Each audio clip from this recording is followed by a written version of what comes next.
Hello Mzansi, you're listening to Farmers Inside Track, proudly brought to you by Food for Mzansi. Officially, this is the world's best podcast for 2024, as awarded by WAN-EFRA, the global organization for the world's press. I am your host, Patricia Tembo.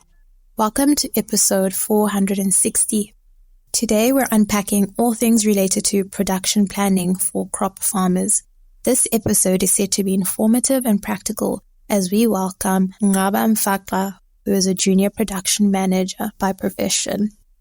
Welcome, Nqaba Mfaxa, to Farmers Inside Track. We're very excited to have you on Food for Mzansi's podcast.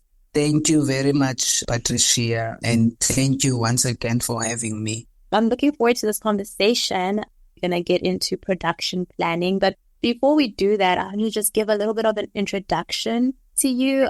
You're a junior production manager and you have a qualification in agricultural management. But more than that, you have this really strong passion for agriculture. And you know, I've been following you for a while on LinkedIn. You have quite a huge following and influence there. And, you know, it's quite exciting to speak to you, to have you hopefully inspire farmers listening. Yes, I'm still building my experience, of course. But yeah, I'm definitely passionate and a goal-driven hands-on farmer. So I've majored in plant production during my studies in universities. But the journey actually began a while back from my childhood, assisting my father in vegetable cultivation. When I was young, we were actually planting some veggies, butternuts, cabbages, spinach. From planting, the irrigation, the fertilization, pest control, and everything that revolves around the production system of the vegetables. So that's where the passion actually began. When I was helping back at home in our large gardens. And then from there, I would visit my brother here in the Western Cape. He's also into farming as well. He's managing one of the ARC farms here on the Western Cape. So on my holidays in high school and university as well, I would visit him on the farm, and that's where the passion actually grew. And I took the decision to further my studies in agriculture, and I did that in Nelson Mandela University, completed my diploma in agricultural management, and then I think a year back I was doing my advanced diploma part-time, but due to the workload with the studying and trying to balance the work life as well, I stopped with the advanced diploma, and I think I will then continue maybe next year if I can see that I still do have time. But the journey is still ongoing and I'm still pushing for now. Thank you so much, for sharing. Quite inspiring. From childhood, you've been observing agriculture and the processes that go into it. Why is it important to stick to a production plan while operating a farm? Production plan actually guides you on how you want to operate your farm, on how to achieve your farm goals. And also it helps to guide you on your daily, weekly, monthly, seasonal farm activities that you have to do to reach your optimum production. So it helps to plan prior and then push by all means to reach your targeted goals. So the only way you could do that in a proper manner is planning prior, having a proper production plan, outline it, break it down, and then make sure that all the activities are done so that you can reach your full production. Talking about production planning, I'm sure farmers wonder sometimes, where do you even start? I'd assume it's specific to the commodity or the crop that you are planting. Is the main factors that need to be considered before compiling a production plan? Maybe with reference, if you could give an example of a certain crop that you're very familiar with. With your production plan, it helps to, first of all, consider the weather, because at times you might sort of plan ahead, but if the weather is not on the same track as you are, or it's not the weather that you require for that type of production that you planned for, it's definitely not going to work out. So as a farmer, you have to keep track of the weather that you expect to get daily, on a weekly basis or on a monthly basis. And then it also helps as well when you are a person who is more used to the kind of environment that you are farming in. So it helps you at least have a glimpse of what weather to expect at which season. And then secondly, you have to consider the resources that you have for your production planning. Let's say it's almost harvest season. You have to know maybe how many tractors do you usually need when it's just harvest season. You know that you need maybe a maximum of 5 tractors for the production to keep on going. So you make sure that you have all those 5 tractors, and usually if you take maybe seasonal employees, you make sure that you make it on time, that you employ all the seasonal employees and everything is ready, the production equipment that will be used all throughout the season. I think that's about the main factors that you could consider when planning ahead for your production. Like to direct the conversation more towards aligning the production plan with market demand, because I understand obviously in order to produce, you need somewhere where that produce is going. Can you expand on that? Market research is the first and foremost important when you are aligning your production with the market. You should do your research in terms of whatever crop. Let's say if you are going to plant cabbages, you should do your market research in terms of at what time of the year do they require the cabbage the most? How much maybe quantity in a week do they require? And then also consider your market guidelines as well, because as much as you are doing production, there are certain guidelines in the market that you shouldn't cross. Take, for instance, in the fruit production side that we do here at the farm, we also export our class 1 produce, which is the high quality fruit that has been picked and packaged and sorted and everything. So there are actually guidelines that we have to abide by in terms of the export market. There are certain things like the fruit fly control products that you have to use. There are certain things like the force coding moth control products that you have to use. And then you also have to provide documents that show that you did abide with these guidelines actually before exporting your produce, to show that you did abide with everything. So hence I'm saying your market research is the most important, and abiding by the guidelines that the market requires. And then I would also say make connections as much as possible, because you wouldn't be able to get a client in Spain without having to know someone who knows that client in Spain. So my lecturer used to say, even that time I was in varsity, make connections as much as you can, because we are living now in a world that is constantly changing.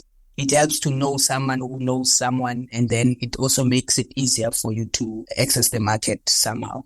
And I think you're the perfect person to be speaking about, making connections and, growing your network with your LinkedIn followers. For our listeners, Nqaba has quite a huge following on LinkedIn.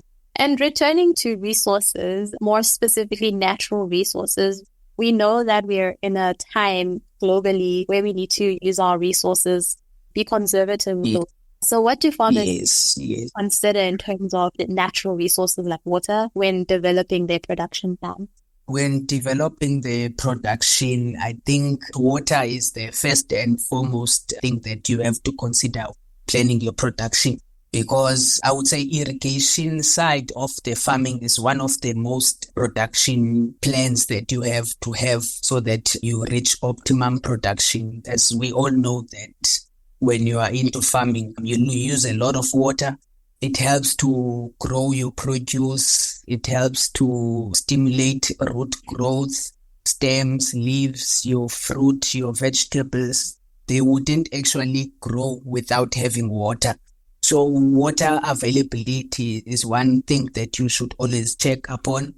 It's always wise to have a farm maybe near a river, or sometimes other emerging farmers, they may be a borehole that they can use to store water and then pump water daily from that dam or from that river into the farm so that you can give your plants water on a daily basis, depending obviously on the weather that you have. And then also your soil fertility is one of the natural resources that you should actually consider. The more fertile your soil is and the more it is good for your plants, then the better the growth and the better the quality of the fruit. In farming, you're always working towards getting the best quality so that you can make a good profit, because there's a lot of expenses involved. So you try by all means to reach optimum production with the best quality produce. For me, I would say if your water availability is okay and your soil fertility, then you are mostly good to go.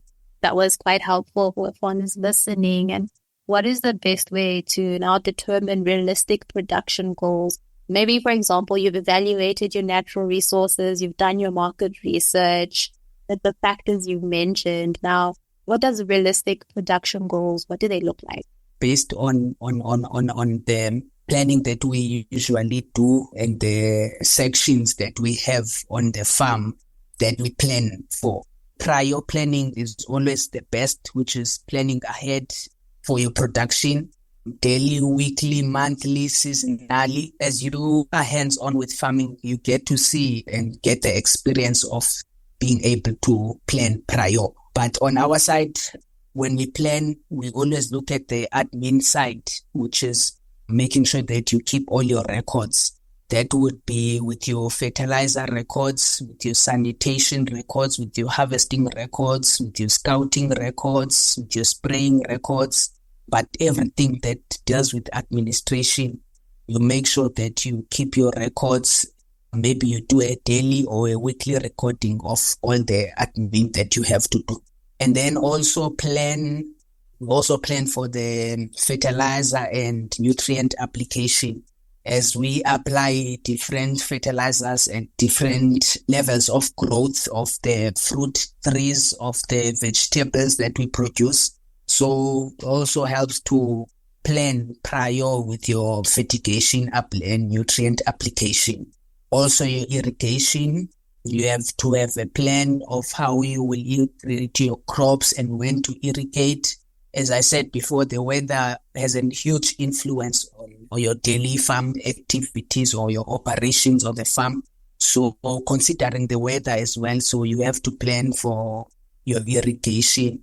For instance, we know that here or at the farm, since we're producing stone fruit, citrus and vegetables as well as blueberries, so we know that from Mondays, Wednesdays and Fridays, we make sure that we irrigate the stone fruit blocks, and then Tuesdays and Thursdays we irrigate the citrus blocks, and then vegetables and blueberries, they are daily irrigated. So that it takes about planning your irrigation schedule and everything, because we have to ensure timeous pruning and thinning as well. So you have to plan as well when to prune your trees and when to thin to also assist with your optimum production. And then also plan for your pest and disease control. What we usually do is to have a scout, a person who's going to go into the orchards and scout for the pests, be it a month before or 6 weeks before or 4 weeks before or a weekly basis. But we have someone who will be always in the orchard scouting for the pests, and then that's when we plan in terms of when to spray and what to spray. And then also you have to plan for your weed management, and then till you reach your harvest and quality control period. So it takes about planning prior for all of these different sections that I've mentioned that we plan our production for at the farm. What tools or technologies do you use? What do you find to be useful for production planning? I've seen that the recent programs that they keep on inventing from these companies, they are actually useful. Take for instance, for our irrigation scheduling, fertigation application, we use DFM programs that DFM has compiled for their clients. It actually gives you estimation maybe of how much you have irrigated, the weather forecast you should expect. It also lets you know if maybe there's a certain block that's dry, or maybe you should give more water at a certain block or certain orchard. So it keeps you updated on the irrigation stuff. And then for our pest monitoring, there's a program called My Farm Web Capture. We use it for the scouting in the orchards and also for the pest monitoring in the stone fruit, citrus, and the blueberries. So it helps to show where you picked up pests, which maybe block has the most pests, and then from then you can decide when to spray and what to spray. And then also for our spraying records, we use MP4000. I think it is from AgriMotion. It's one of our consultants. We use that program to create our spray records, and it also gives you a brief description of the products you can use and the products you are supposed to use, and keeps you updated of the products that are required within the market. I think those are the most useful programs that we use, and they help you to have a proper production planning and always give you a heads up of the journey ahead with your farming. You touched on pest control and weather, and these are associated with risks that a farmer can come across while farming. What risks are most concerning for production? Like, you formulate a production plan, but as you know, farming risks, and there are a lot of factors that are outside of the farmer's control. How do you mitigate them in your experience as well? Like, how have you? The first one I will mention is bad weather. As I have mentioned before, that the only way to mitigate that one is to plan prior, because at the end of the day, we all know that you can't change the weather ahead. But if you can plan ahead of it, then it's much better for you. For instance, if you, according to your plan that you have set for the week, you planned on spraying the cabbages on Thursday afternoon. So if you checked the weather on Monday and see that on Thursday afternoon it's raining and you can't spray, so you shift that plan of yours to make it appropriate for you so that you can spray on that Wednesday and get the work done. So the first one would be the bad weather, and then to mitigate that is prior planning. And then also I would say a pest manifestation, as I have mentioned, that it also helps to help monitor your pests, and it could be a huge risk to your market. I've said before that the goal is to produce your produce that you can make much profit as you can. Infestation. So in that way, you have to manage your scouting, monitoring, spraying regularly, checking of your orchards, beneficial pests, and everything. Only way to mitigate that is to plan prior for the monitoring and spraying as well. And then the last one would be theft. Sometimes in farming, you experience theft. So I would say the best way would be having securities, people who will guard on your produce till the end of the season, so that you could stay on your optimum production and top quality production.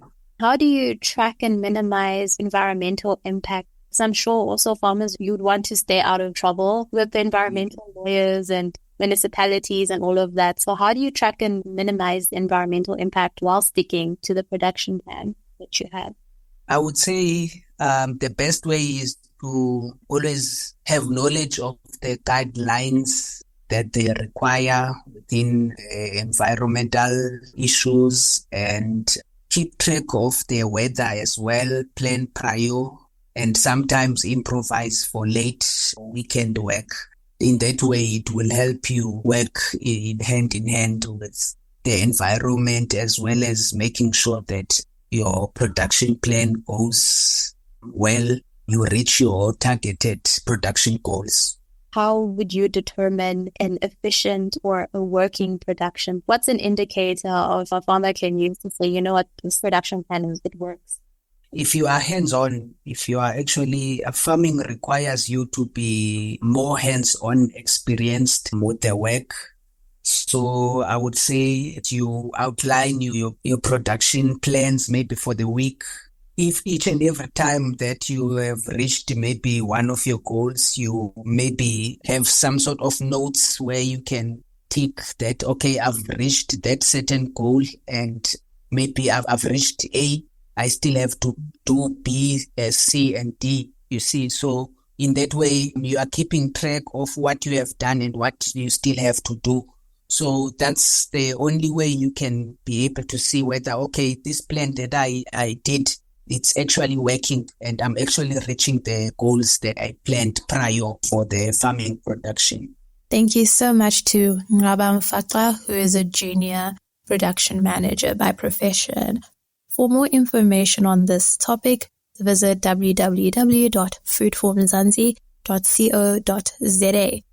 And that brings us to the end of this episode. Remember to subscribe to our podcast on your favorite platform. From me, Patricia Tembo, our technical producer, Megan van der Vent, and the rest of #Team Food for Mzansi. Thank you for listening.